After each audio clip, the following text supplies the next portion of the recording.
Media మిత్రులందరికీ నా నమస్కారం. 2019లో బ్లూ మీడియా పత్రిక సాక్షి నా పైన ఒక ఆర్టికల్ వేస్తాం జరిగింది.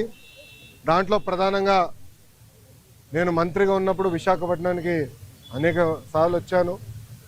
లాంజ్లో నా పైన దాదాపు 25 లక్షల రూపాయలు ఆనాటి తెలుగుదేశం పార్టీ ప్రభుత్వం ఖర్చు పెట్టిందనే వార్త వేస్తాం జరిగింది. అప్పుడే నేను లీగల్ నోటీస్ కూడా జారీ చేశాను.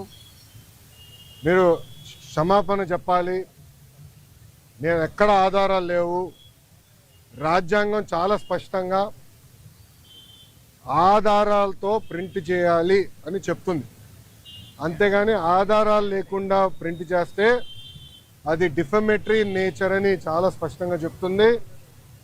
మీరు ఎట్టి పరిస్థితుల్లో రిజైండర్ ప్రింట్ చేయండి అని ఆనాటి సాక్షి కానివ్వండి, అదేవిధంగా దేశవ్యాప్తంగా ప్రింట్ అయ్యే ప్రతి వారం ప్రింట్ అయ్యే మ్యాగజైన్ ద వీక్ కూడా మనం నోటీసులు జారీ చేస్తాం జరిగింది. ద వీక్ అవుతే ఇమీడియట్గా మా దగ్గరకు ఉన్న సమాచారం కరెక్ట్ కాదు, మీరు చెప్పిందే కరెక్టు,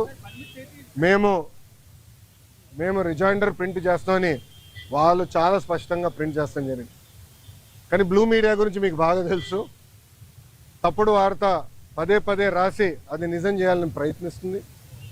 అదే రీతిలో వాళ్ళు ముందరికెళ్తున్నారు. అందుకే నేను గత 5 సంవత్సరాలుగా న్యాయ పోరాటం నేను చేస్తున్నా.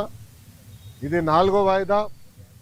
ఎన్నిసార్లే నేను వస్తాను, ఎందుకంటే నిజం నా వైపు ఉంది. గతంలో కూడా మీకు చెప్పాను.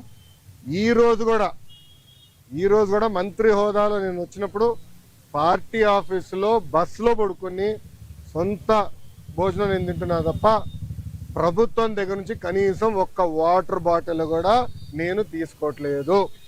నేను ఇక్కడికి వచ్చిన వాహనం కూడా నా సొంత వాహనం, దాంట్లో డీజిల్ కూడా పోసుకుని నా సొంత నిధులతో, ఎక్కడ ప్రభుత్వం పైన ఆధారపడకూడదని మా తల్లి భువనేశ్వరి గారు నాకు చిన్నప్పుడు నేర్పించారు. అదే రీతిలో ముందరకెళ్తున్నా.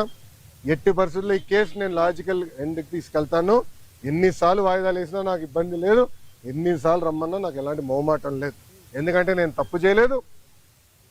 నిజం గెలిచడానికి కొంచెం ఆలస్యమైనా నిజం గెలుస్తుందని బలంగా నమ్మే వ్యక్తిని. గతంలో కూడా నేను అది చూశాను. నాకు నేను కట్టుబడి ఉంటా. ఇప్పుడు మీడియా మిత్రులు కానీ ప్రశ్న ఉంటే సమాధానం చెప్పిన చూద్దాం.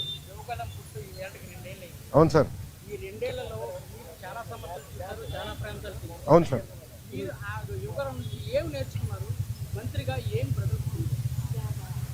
అన్న, నేను స్టాన్ఫర్డ్లో ఎంబీఏ చేశా. నేను స్టాన్ఫర్డ్ ఎంబీఏకి అప్లై చేసినప్పుడు ఒక ప్రశ్న ఉంటుంది స్టాన్ఫర్డ్లో, వై స్టాన్ఫర్డ్ ఎంబీఏ అని. అంటే ప్రైవేట్ రంగం నుంచి రాజకీయాల్లోకి నేను రావాలనుకుంటున్నాను, ఏదో ఒక టైంలో వస్తాను, స్టాన్ఫర్డ్ ఎంబీఏ నేను ప్రిపేర్ చేస్తున్నాను భావిస్తున్నాను అనుకున్నాను అని రాసా.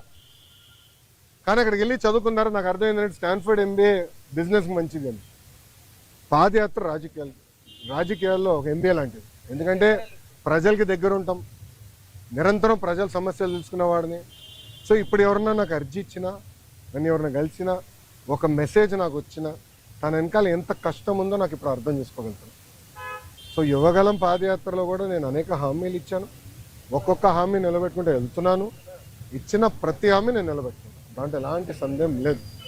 రెండోది, యువగలం పాదయాత్ర అయిన తర్వాత నిరంతరం ప్రజల్లో ఉండాలని నా కోరిక.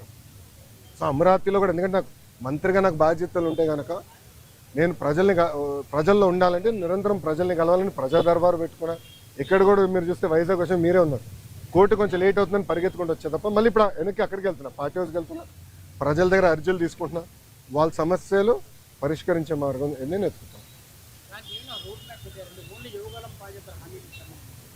ఆల్రెడీ మేము రాసుకున్నాము, అది సంబంధించిన మంత్రులందరి దగ్గర పంపించాను. ఆర్థిక శాఖ మంత్రి కేశవ్ అన్న కూడా చర్చించాను. దానికోసం ప్రత్యేక నిధులు కూడా ఆయన కేటాయిస్తానని నాకు హామీ ఇచ్చారు. వచ్చే బడ్జెట్లో అది ఉంటుంది. తప్పనిసరిగా ఇచ్చిన ప్రతి హామీ మేము నిలబెట్టుకుంటాం. ఎస్టిమేట్స్ అని మార్చి వరకు వస్తుంది.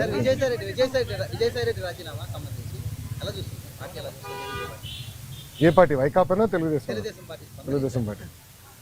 ఇప్పుడు ఒకటన్నా, తల్లి చెల్లికే జగన్మోహన్ రెడ్డి గారి పైన నమ్మకం లేదు, ఇంకా పార్టీలో ఉన్న నాయకులకు ఎలాంటి నమ్మకం ఉంటుంది?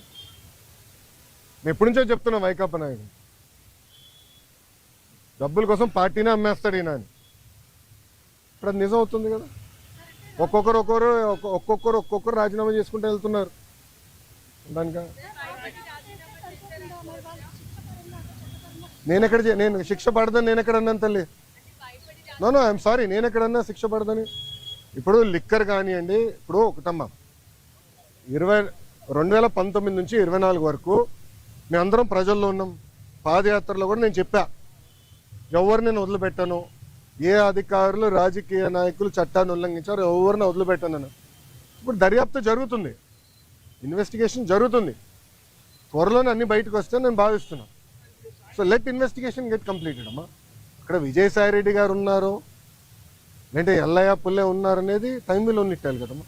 సో ఇన్వెస్టిగేషన్ జరగకుండా నేను ముందరే మాడతాం కూడా కరెక్ట్ కాదు. Let investigation happen. Yes yes మీరు కాకినాడ పోర్ట్ విషయం కూడా మీ అందరు తెలిసిన విషయమే. కాకినాడ పోర్ట్ కూడా అడ్డగోలుగా తుపాకులు పెట్టి రూపాయి ఆస్తిని సుమారుగా 6 పైసలకి కొట్టేసానికి ప్రయత్నించారు. కొట్టేశారు, క్షమించాలి, ప్రయత్నం కాదు, కొట్టేశారు, ట్రాన్స్ఫర్ చేసుకున్నారు. కేసు పడింది, దానిపైన ఈడీ వాళ్ళు కూడా లవ్ లెటర్లు రాశారు విజయసాయి రెడ్డి గారికి, రా బిడ్డ రా అని ఇంటికి.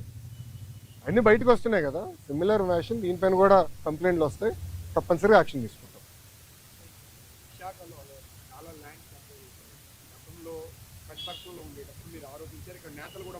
అవునండి.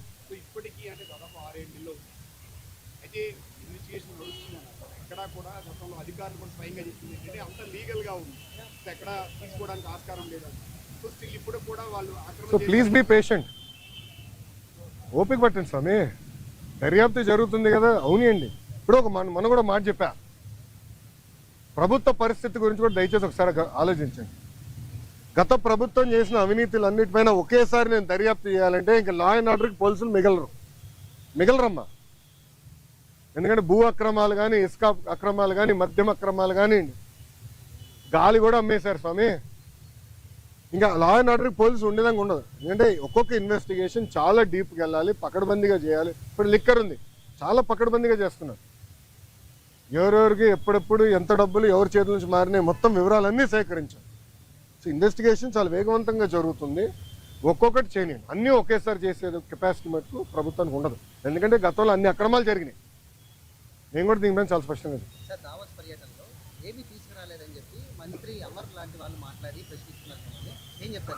అరే కోడిగుడ్డుని నేను సూటిగా ప్రశ్నిస్తున్నా. మీరు మంత్రిగా ఉన్నప్పుడు మీరు ఏం తీసుకొచ్చారు ఆంధ్రాకి? ఏం తీసుకొచ్చారు చెప్పండి. ఇప్పుడు మేము మాకు ఇప్పుడే థ్యాంక్ యూ అన్న 7 నెలల్లో 6,33,568 కోట్ల రూపాయలు పెట్టుబడులు తీసుకొచ్చాము. 4,10,125 మందికి ఉద్యోగాలు కల్పించే పరిశ్రమలు ఆంధ్ర రాష్ట్రానికి ఎన్డీఏ ప్రభుత్వం తీసుకొచ్చింది. అది గర్వకారణం. కాగ్నిసెంట్ గురించి కూడా నేను ట్వీట్ పెట్టా కదా, చూడలేదన్న ట్వీట్? ఎవరు మీకు ఇచ్చిందే, మొన్న ఇచ్చిందే. సాక్షి ఉన్నాడు ఇక్కడ, సాక్షి రాలేదా? ఆయనే రిపోర్టరా? కేసు రాలేదా? సాక్షి ఎవరు లేడా? అరే ఆయనకి ఇద్దాం అనుకున్నానే కాగితం. ఇదన్నా చూడరా భయ్, కళ్ళు తెరువు అని అనుకున్నా. ఇప్పుడు మీరు చూడండి, బాబు గారి దావోస్కి దాదాపు 1997 నుంచి వెళ్తున్నారమ్మా. దావోస్కి వెళ్ళినప్పుడు ఎప్పుడు ఒప్పందాలు చేసుకోం. దావోస్ సెర్చ్ ఇస్తాం, ఇంట్రెస్ట్ ఎవరికి ఎలా ఉందో డిస్కస్ చేసి మళ్ళీ తిరిగి వచ్చిన తర్వాత ఒప్పందాలు చేసుకుంటాం. ఇప్పుడు దీంట్లో మీరు చూస్తే విచిత్రం, ఆసిల్లర్ మిత్తల్ది దీంట్లో ఒప్పందం లేదు. పైన అసలు ఆసిల్లర్ మిత్తల్ది 1,35,000 కోట్ల రూపాయలు పెట్టుబడి అనేది ఉంది. కానీ ఆసిల్లర్ మిత్తల్ది ఒప్పందం లేదు, ఎంఓయూ లేదు. మాకు ఎంఓయూ లేదు ఆసిల్లర్ మిత్తల్తో, మాకు ఎలాంటి ఎంఓయూ లేదు. ఎందుకంటే వాళ్ళు అన్నారు ఎంఓయూ ఎందుకు సార్, డైరెక్ట్ వర్క్కి వెళ్దాం అన్నారు. వాడు మమ్మల్ని తప్పడతారా? ఇప్పుడు వాళ్ళకి మన మెటీరియల్ టైప్ చేసాం ఎన్ఎండిసి నుంచి, ఎన్వైరన్మెంటల్ క్లియరెన్సెస్ మేము కోఆర్డినేట్ చేస్తాం. వాళ్ళు భూమి ఎత్తికి కూడా భూమి కేటాయింపులు కూడా పూర్తి చేస్తాం. 6-7 నెలల్లో పనులు ప్రారంభించాల లక్ష్యంతో మేము పనిచేస్తున్నాం. ఎన్నికలకు వెళ్ళే లోపల ఫస్ట్ ప్రొడక్షన్ అవ్వాలనేది మేము చేస్తున్నాం. అది కూడా మమ్మల్ని తప్పడతాం.